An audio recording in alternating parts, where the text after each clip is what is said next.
ഇടുക്കി തൊടുപുഴയിലെ ബിജു ജോസഫിന്റെ കൊലപാതകത്തിൽ പ്രതികളെ പോലീസ് കസ്റ്റഡിയിൽ വിട്ടു. പ്രതികളായ ജോമോൻ, മുഹമ്മദ് അസ്ലം, ജോമിൻ എന്നിവരെയാണ് 5 ദിവസത്തേക്ക് പോലീസ് കസ്റ്റഡിയിൽ വിട്ടത്.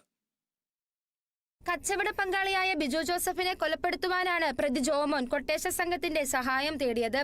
കഴിഞ്ഞ വ്യാഴാഴ്ച പുലർച്ചെ 4 മണിയോടെയാണ് വീടിന് പുറത്തിറങ്ങിയ ബിജു ജോസഫിനെ 4 അംഗ സംഘം കാറിൽ തട്ടിക്കൊണ്ടുപോകുന്നത്.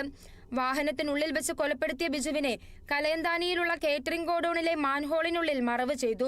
ബിജുവിനെ കാണാനില്ലെന്ന ഭാര്യയുടെ പരാതിയുടെ അടിസ്ഥാനത്തിൽ നടത്തിയ അന്വേഷണമാണ് കൊലപാതകത്തിന്റെ ചുരുളഴിച്ചത്. കലയന്താനിയിൽ ബിജുവും ജോമോനും നടത്തിയിരുന്ന ദേവമാത കേറ്ററിംഗ് സർവീസിലെ സാമ്പത്തിക ഇടപാടുമായി ബന്ധപ്പെട്ട തർക്കമാണ് കൊട്ടേഷൻ കൊലപാതകത്തിന് കാരണം.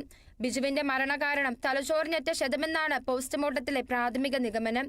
ക്രൂരമായ മർദ്ദനം ബിജുവിന് ഏറ്റിട്ടുണ്ടെന്ന പോലീസ് നിഗമനം സാധൂകരിക്കുന്നതാണ് പോസ്റ്റ്മോർട്ടം റിപ്പോർട്ടിലെ കണ്ടെത്തൽ. തലച്ചോറിനേറ്റ ക്ഷതവും തുടർന്നുള്ള ആന്തരിക രക്തസ്രാവവുമാണ് മരണകാരണമെന്നാണ് പോസ്റ്റ്മോർട്ടം റിപ്പോർട്ടിൽ പറയുന്നത്. ബിജുവിന്റെ വലത്ത് കൈയിൽ മുറിവുണ്ട്.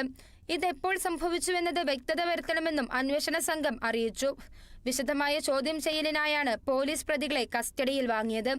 എറണാകുളത്ത് കാപ്പ ചുമത്തി റിമാൻഡിലുള്ള 2ാം പ്രതി ആഷിഖിന് വേണ്ടി പ്രൊഡക്ഷൻ വാറന്റും ഹാജരാക്കിയിട്ടുണ്ട്. ബിജുവിനെ തട്ടിക്കൊണ്ടുപോകുവാൻ ഉപയോഗിച്ച ഓമിനി വാൻ പ്രതികൾ ഒളിപ്പിച്ചിരിക്കുകയാണ്.